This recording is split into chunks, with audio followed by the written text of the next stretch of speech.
Esta é a 7ª temporada do Desafio Profissão, um programa da equipe de orientação profissional do curso de Psicologia da PUC de São Paulo, da TV PUC e do NASCE Orientação Vocacional.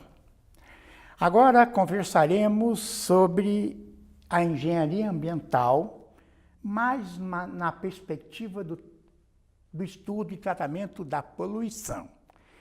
E está aqui para isso o Alex Rodrigues Nogueira, que é engenheiro ambiental pelo Unesp, mestre e doutor em engenharia química pela Poli da USP. É membro do grupo de prevenção da poluição do Departamento de Engenharia Química da mesma universidade. Também é professor do MBA em Gestão e Tecnologias Ambientais, oferecidas pela Poli, que é da USP. Eu agradeço as suas contribuições. E podemos iniciar com uma situação inusitada, um caso, até uma situação engraçada a respeito do trabalho desse profissional. Bem, inicialmente, obrigado pela oportunidade de estar aqui, eu agradeço muito. E bem, o engenheiro ambiental, né, ele no começo, quando decide empreitar por esse lado, ele sempre recebe uma provocação que é algo do tipo, mas para que trabalhar com engenharia ambiental? Você vai abraçar árvore? Você tá louco? Né? E infelizmente é uma provocação que a gente ouve bastante no começo, mas aí depois, conforme as pessoas vão se familiarizando com o que a gente faz, eles veem que, na verdade, a gente é mais importante do que se pensava inicialmente. Então, como é que é esse trabalho do engenheiro ambiental mais ligado à questão da poluição? Isso. O engenheiro ambiental, ele tem, ao longo da sua formação, né, um contato com tecnologias, com justamente o impacto ambiental causado pela ação humana.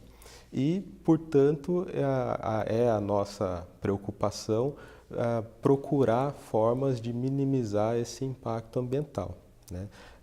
Então, aí, por definição, né, toda vez que esse impacto ambiental causa algum prejuízo, ele é considerado uma poluição, né? E, portanto, a gente vai procurar minimizar essa poluição. E eu vi que você tem um mestrado, doutorado na área de engenharia química. Diga a relação da química com a questão da poluição.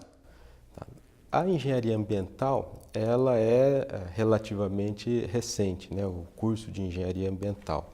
E, por outro lado, o curso de engenharia química, ele é considerado mais tradicional, né? Existem turmas formadas já há muito tempo.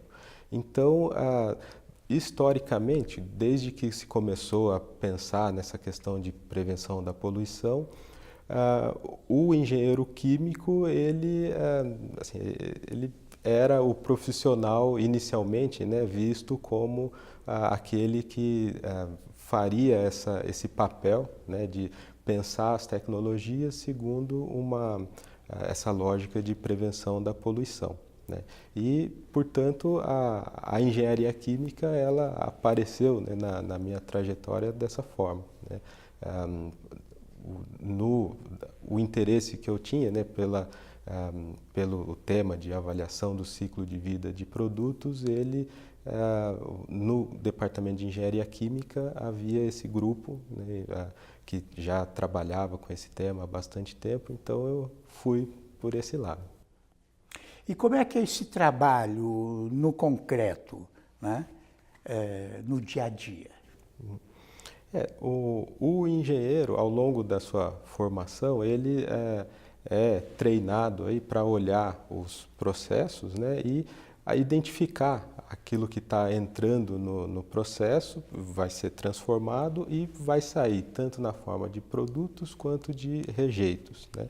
E, portanto, boa parte do dia a dia do engenheiro vai ser olhando essa lógica dos processos, né, e pensando formas de minimizar esse consumo de materiais, né, por meio de aumento de eficiência do processo, e também evitar a geração de um rejeito, ou então, quando não for possível evitar, ele vai pensar em formas de não dispor esse rejeito no ambiente, né? Então, do ponto de vista um pouco mais prático, é essa lógica que a gente adota. Vamos pensar, o rejeito da mineração é uma área de atuação do engenheiro ambiental? Também. Sim. Também. Assim, o engenheiro ambiental, ele vai justamente interagir com profissionais, especialistas de cada processo, e ele vai justamente pensar nessa interface do processo com o meio ambiente. Então, tanto mineração, siderurgia, indústria química em geral, é uma parte da atuação do engenheiro ambiental, sim. E ele tem que dar respostas, é isso? Quer dizer, pelo que eu entendi, veja se eu compreendi corretamente. Ele atua tanto no processo de produção, tentando melhorar esse processo para produzir menos rejeito e ser mais produtivo, até o lidar com o rejeito propriamente dito. Sim, então o engenheiro ambiental, ele vai atuar em diferentes áreas, né? Então, dentro de uma empresa, ele vai pensar em evitar a geração desses rejeitos. Se ele está trabalhando com uma empresa de tratamento de rejeitos, então ele vai pensar em reduzir o potencial de impacto ambiental dos rejeitos que foram gerados por outros, né, mas que ele vai se especializando em tratar esses rejeitos, sim. Isso, do ponto de vista mais técnico, né, é uma das atuações do engenheiro. Quer dizer, seria amenizar, eu não esqueci o termo, mas fazer com que aquele rejeito agrida o menos possível o meio ambiente. Isso, minimizar o potencial de impacto de um determinado rejeito. Quer dizer que ele tem muito trabalho, porque a produção ainda, né? Estamos vivendo no Brasil ainda próximo à Revolução Industrial, ou não, estou enganado. Quando ele não se preocupava com isso. O engenheiro ambiental, ele vai atuar ali nessa interface, né, entre o interesse ambiental e o interesse desenvolvimentista, né? Então, econômico. Sim. E aí, então ele sempre vai tentar achar um meio termo, né, para que não se agrida o ambiente de uma forma desenfreada, né? Essa é uma das preocupações, sim. Por exemplo, no concreto, a mudança do gás usado nas geladeiras por um gás que atinja menos a camada de ozônio é fruto de um trabalho do engenheiro ambiental? Talvez não de engenheiro ambiental propriamente dito, né, porque justamente esse movimento ele remete à década de 1980. Né, então, os cursos de engenharia ambiental ainda na época não existiam ou eram muito raros, né? Mas assim, eram pessoas que trabalhavam já, né, nessa área de engenharia, de ciência em geral, né, para assim, identificar o efeito desses gases, né, os CFCs, né, que foram banidos em, se eu não me engano, 1985, por meio do Protocolo de Montreal. E o engenheiro ambiental cuida pela aplicação da legislação já existente nessa área? Ele que é responsável por isso, verificar se eles pelo menos está sendo seguida? Assim, acho que antes vale a pena fazer uma ressalva, né, que essa área ambiental ela é bastante transversal Então, o engenheiro ambiental, ele não, vamos dizer assim, não tem, talvez, uma área privativa de atuação, né? Então, essa questão de legislação, mesmo outras preocupações ligadas à área ambiental, o engenheiro ambiental, ele pode atuar, né? Ele, ao longo da sua formação, ele recebe fundamentos aí para entender o sistema legal, nesse caso, e poder intervir, seja propondo políticas, ou seja, vamos assim, prestando atenção, né, na sua atuação para a adequação das atividades a alguma política já existente, né? Então, ele pode atuar nessa área, muito embora não seja uma área privativa, né? Claro. E como anda a nossa legislação na área de poluição? É uma legislação muito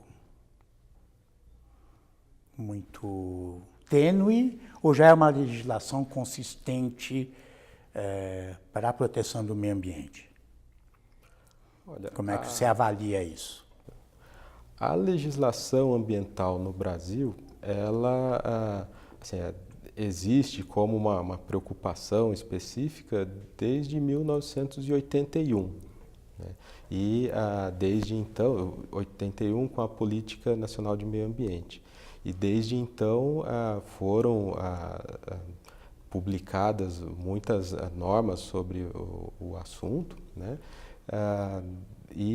Assim, tem uma boa parte da regulação ambiental aqui no Brasil, ela é inspirada em boas práticas que existem no mundo, né? Tem alguns exemplos, como foi o caso da Política Nacional de Resíduos Sólidos, que quando foi lançada, ela assim,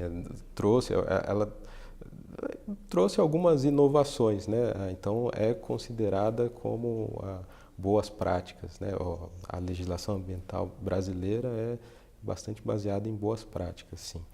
Obviamente existe um caminho grande a ser percorrido ainda, né? São muitas atividades, cada atividade tem a sua especificidade, portanto pode ser alvo de alguma legislação um pouco mais específica. E também assim, o engenheiro ambiental, mas também todos os profissionais ligados à área ambiental têm que atuar tomando conta, né, para que não haja retrocesso, né, como tem sido sinalizado não só aqui no Brasil, mas em boa parte do mundo. Nesse momento que vivemos político, a gente tinha observado um relaxamento, ou pelo menos uma política de relaxamento dos rigores da lei quanto a esta área, não é? Estamos em 2019, falando em maio, né? Maio de 2019. Né?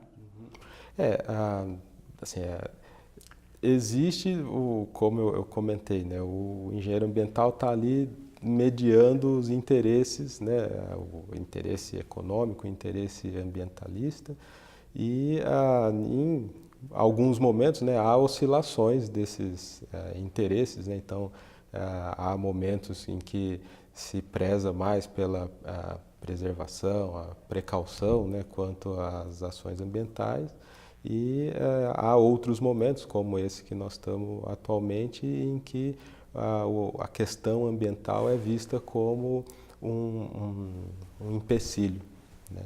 E então assim, existe sempre esse risco, né, de retrocessos.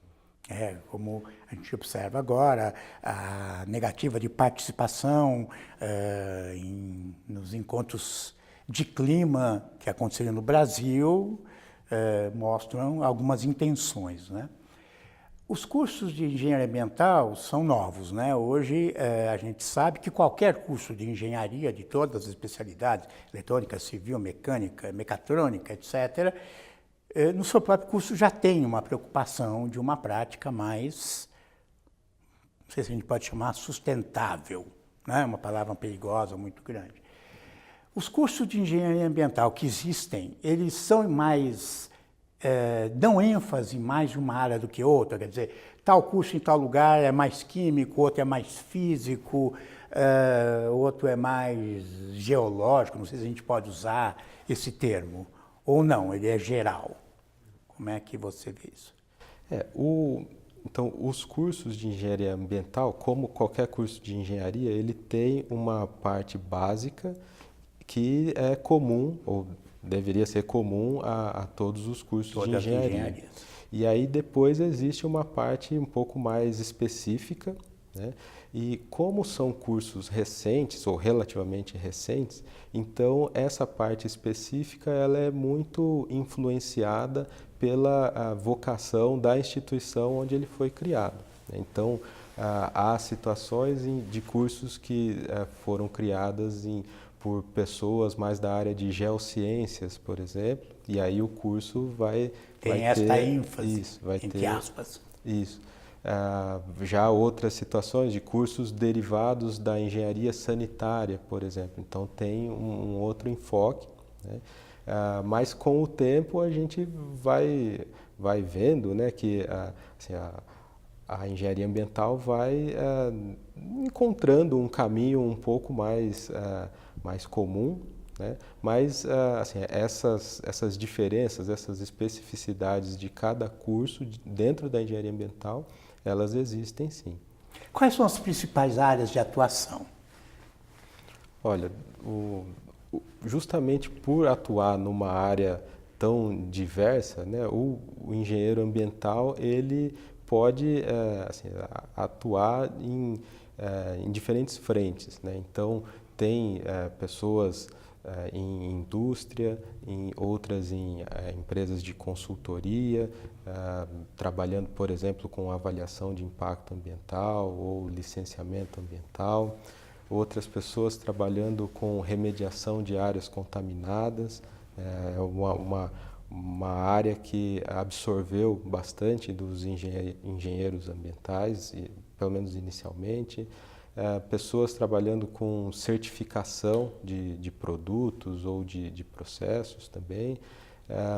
Pessoas trabalhando com, mesmo em bancos também, né? Tem, Fazendo o que no banco?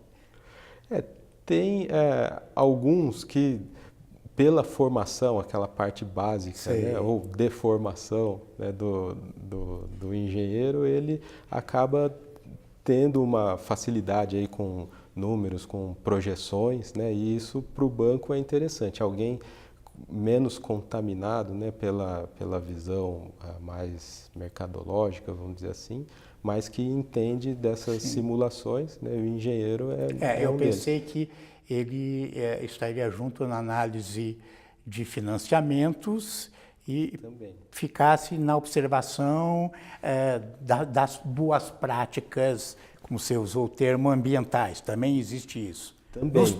Nos acordos, nos contratos. Né? Isso. Quando uma instituição financeira vai oferecer um financiamento, por exemplo, existe um risco, né, associado quando é uma atividade muito grande, uma indústria grande, existe um risco e existe uma equipe multidisciplinar que vai auxiliar o banco, a instituição financeira, a tomar a decisão de investir ou não. E o risco ambiental é importante, né? Um risco importante, um enfoque relevante. Mesmo também empresas de seguro, por exemplo, seguro ambiental, né? Atualmente a gente está aí assim, ouvindo, né, sobre riscos de desastres e tudo mais, e existe um seguro, né, quando a atividade é muito grande, né, ela pode contratar um seguro para justamente casos de catástrofe, né? E o engenheiro ambiental pode atuar ali também. Falemos um pouco do mercado de trabalho.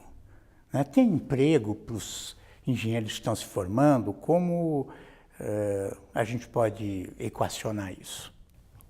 Olha, eu vou ser bem sincero, o mercado de trabalho ele está cada vez mais cruel, né? E aí, então, eu gostaria de dar um conselho aí para quem está já pensando em cursar, né, a engenharia ambiental, que esse conselho procure alguma forma de se diferenciar, né? Então, assim, a formação, ela tem esses aspectos comuns aos engenheiros ambientais, mas ao longo do curso sempre procure fazer atividades extracurriculares que possam dar um diferencial. Então, tanto estágios, seja em empresas ou no órgãos do governo, por exemplo, que ajudem, né, esse profissional a já se familiarizar com o mercado enquanto ainda cursando, né, a engenharia ambiental, e ele já teria vamos dizer assim, uma experiência acumulada, né? Então, estágios, intercâmbios, né, mesmo trabalho voluntário, né, em ONGs, por exemplo. Então, procure sempre se diferenciar, né? Tem cursos que tem empresa júnior, né, organizada pelos próprios alunos, e isso é uma experiência muito valiosa. Quando você fala cruel, né, uma boa palavra, isto é algo conjuntural, ou seja, desse momento que vivemos uma crise, alguns economistas falando que estamos entrando numa recessão, ou você está falando ainda o mercado, fora a questão conjuntural desta crise, o mercado não está sensível ainda, quer dizer, estão cumprindo tabela, quer dizer, cumprindo aquilo que a legislação existe só, né? Como é que você responderia isso? Existe uma diversidade muito grande de profissionais que podem atuar nessa área ambiental e, portanto, a concorrência é muito grande, né, com outros profissionais. E, então, o mercado muitas vezes vai privilegiar algum outro profissional, né, que provavelmente representaria um custo menor para a empresa, mas que daria um resultado semelhante, né? A questão de atendimento da legislação, ela está bastante, assim, de certa forma, equacionada por muitas empresas, né? O atendimento básico à legislação, ela assim, tem que fazer por questão de sobrevivência da empresa. Isso que eu falei, cumprir tabela, quer dizer, não cumprir tabela, mas é cumprir o mínimo, quer dizer, você está dizendo um pouco que as empresas, as indústrias principalmente, não estão sensibilizadas, né? Fazem isso porque existe uma legislação. Estou falando em média, deve existir indústrias, sim, muito preocupadas, né?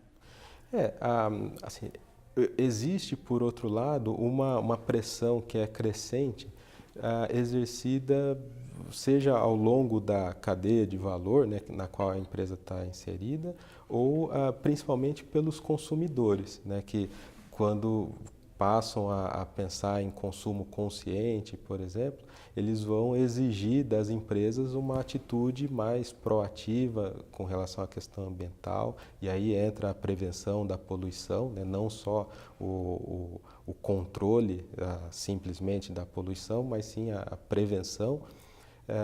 Então, assim, existe essa pressão que não é normativa, né? Não é por parte da legislação, mas que tem feito as empresas se movimentarem, né, além do que a legislação obriga. Sim, tem questão de comercialização internacional, em alguns casos, né, para empresas um pouco maiores, que aí eles têm que atender normas impostas aí por outros interessados, né, outras partes interessadas.